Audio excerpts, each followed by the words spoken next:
आप देख रहे हैं साइंस इंडिया न्यूज और मैं विकास पाठक। पिछले चुनाव में पुटरा ही पुटरा हो रहा था और जनता ने इस बात को स्वीकार किया। राजस्थान में दूसरी और कोटा में सर्वाधिक मतों से विजयी राकेश पुटरा हमारे साथ है, परंतु पार्टी की आपसी कलह के कारण इस बार इन्हें निर्दलीय खड़ा होना पड़ रहा है। तो हम इनसे जानेंगे कि क्या स्थितियां बनी थी और जनता इस बार किस तरह इनका सहयोग कर रही है। नमस्कार जी। नमस्कार साहब। तो इस बार क्या स्थिति है आपके वार्ड की? मेरा स्थिति बढ़िया है। तो आपको क्या लगता है कि जनता समर्थन दे रही है? नहीं, जनता की वजह से मैं खड़ा हुआ हूँ, तो जनता पूरा समर्थन देगी और अच्छी पहले से भी बढ़िया समर्थन मिलेगा मुझे। तो पार्टी में आपसी कलह इस तरह क्या बढ़ेगी कि आपका टिकट काटने की नौबत आ गई? ये इनकी पार्टी को बड़े बड़े नेता लोग हैं, तो आपसी फूट के कारण या इनके कुछ मतभेद के कारण मेरा टिकट काट दिया गया। आपने ऐसे कौन कौन से काम कराए जिससे जनता आपसे संतुष्ट है? मैंने वार्ड में एक ऐसा काम नहीं छोड़ा जो कि जनता परेशान हो मेरे से। मैंने रोड बनाए, नालियाँ बनाई, पार्कों का विकास करवाया और गली गली में रोड बन गया। थोड़े बहुत जो बाकी हैं वो बनाएंगे। तो मेरा जब टिकट कटा तो टिकट कटवा के बाद में मैं घर पे बैठा था। फिर उसके बाद एक दिन फ़ोन आया तो मैं वार्ड में निकला। वार्ड में निकलने के बाद में जनता ने पूछा, यार पुटरा जी ये क्या हो? जनता को बहुत दुख था मेरा टिकट कटने से। तो उन्होंने पूछा, भाई ऐसा क्या हुआ, ऐसे कैसे हुआ? भाई ऐसे हो गया। तो उन्होंने मुझे खड़ा किया है और पूरी उम्मीद के साथ खड़ा किया है। यदि आप जीतते हैं तो इस बार कौन कौन से नए काम कराएंगे? इस बार जो बाकी काम है वार्ड में वो पूरे काम फाइनल करवा दूंगा मैं। कहा जा रहा है कि कोटा के अंदर स्थिति यह है कि कुछ बड़े नेताओं में आपसे सांठगांठ की, उत्तर दे रहा दक्षिण में रहा। तो ये भी मानते हैं कि उत्तर के अंदर यदि आपकी पार्टी ना जीते, बीजेपी ना जीत पाए, इसलिए जो प्रमुख चेहरे हैं उन्हें हटा दिया गया? वो इसलिए हटा दिया गया क्योंकि उनको कांग्रेस सरकार बनानी है।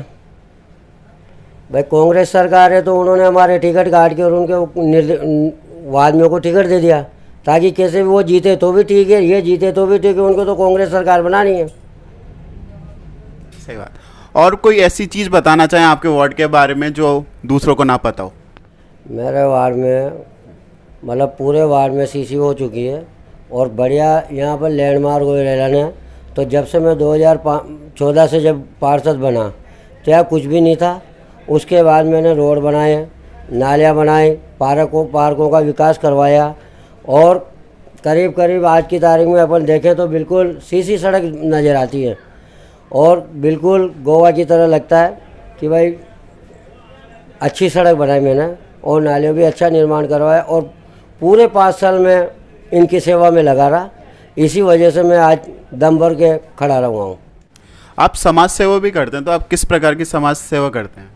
समाज सेवा जैसे मान लो गाय वाय नहर में गिर जाए, कहीं नाले में गिर जाए और कहीं बीमार गायों को यहाँ से पहुँचाना, मतलब हर तरह से उनकी सेवा करता हूँ। कल भी एक गाय चंचल विहार में एक नाले में फंस गई थी तो तुरंत मेरे पास फ़ोन आया और मैंने जाके उस गाय को बाहर निकाला। कभी कभी रात को नहर में गायें गिर जाती है, नहर आई रहती है, तो भी मैं इसके में कूद के या जैसे भी है उसका समाधान करके उसको बाहर निकालता हूँ जीवित। और जैसे रात को इस नदी पार क्षेत्र में मेरे कहीं से भी फ़ोन आ जाते हैं कि कोई किसी के सांप निकल गया, फ़ोन आ गया तो मैं रेस्क्यू को लेकर वहाँ जाता हूँ, उसको पकड़ाता हूँ और सीधा जंगल में छुड़वा देता हूँ। तो कोन्हाड़ी के अंदर बाहर के बच्चे भी बहुत आते हैं, तो यहाँ के जो पुलिस प्रशासन किस तरह काम करता है और स्वास्थ्य व्यवस्था यहाँ की किस तरह की है?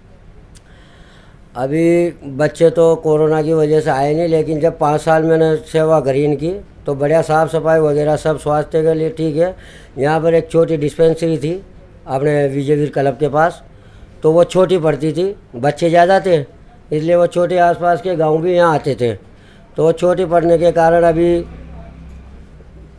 ये मेरे कार्यकाल में एक सैनिटाइज हॉस्पिटल बनवाया गया हाउसिंग बोर्ड में, जो अभी 6 महीने पहले चालू हो गया और अब स्वास्थ्य बढ़िया, मतलब आसपास के और बच्चे वगैरह सबको बढ़िया सुविधा मिल रही है। और बच्चों की सुरक्षा और पुलिस प्रशासन का काम किस तरह से यहाँ पे? बच्चे की व्यवस्था भी ठीक है और उस टाइम पुलिस की व्यवस्था भी हमने बढ़िया कर रखी थी, पर अब आजकल तो बच्चे नहीं है तो कोई खेल नहीं सकते सब। क्योंकि अभी कोरोना की स्थिति में यहाँ पे आर्थिक मंदी का समय है, तो बच्चों को एक नई अच्छी सुविधाएं मिलनी चाहिए। यदि आप जीते तो बच्चों के लिए क्या क्या करेंगे? बच्चों के लिए अच्छी व्यवस्था करेंगे कि उनको कोचिंग से कहेंगे भाई कुछ फीस वगैरह हो जाए। उनके मान लो उसमें घूमेंगे एलन में तो साफ़ सफाई वगैरह मतलब साफ़ सुथरी रहे, हर चीज़ की मदद करेंगे। मतलब 5 साल मैंने बढ़िया मदद करी है। और साफ़ सफाई वगैरह में मैंने बहुत, खाली प्लॉटों में इतना पानी भरता रहता था कि कचरा होता था, मतलब कोई ध्यान देने वाला नहीं था। लेकिन मैंने 5 साल में साफ़ सुथरा करके और जनता को सौंपा था। आपने जो यहाँ कोटेशन लिख रखा है कि आश्वासन सबको दें और वोट राकेश पुटरा को ही दें, ये बड़ा यूनिक सा है, ये कहाँ से मन में आया आपके?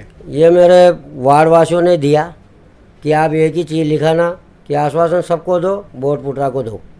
आप अपने विरोधियों को क्या बोलना चाहेंगे आज के मौके पे? मैं मेरे विरोधियों को ये बोलना चाहूँगा कि संभल के रहे और प्रयास पूरा करें। ये थे हमारे साथ राकेश पुटरा जी, जिन्होंने बताया कि यदि आप विकास करते हैं और जनता का साथ नहीं छोड़ते हैं तो जनता आपके साथ खड़ी रहती है। परिस्थितियां चाहे कोई भी हो, राजनीतिक कलेश के कारण यदि आपसे पार्टी विमुख हो जाती है पर जनता आपके साथ खड़ी रहती, वही परिणाम है कि आज ये निर्दलीय अपना भरा यहाँ पे आवेदन किया है और जनता के साथ ये संघर्ष कर रहे हैं। धन्यवाद।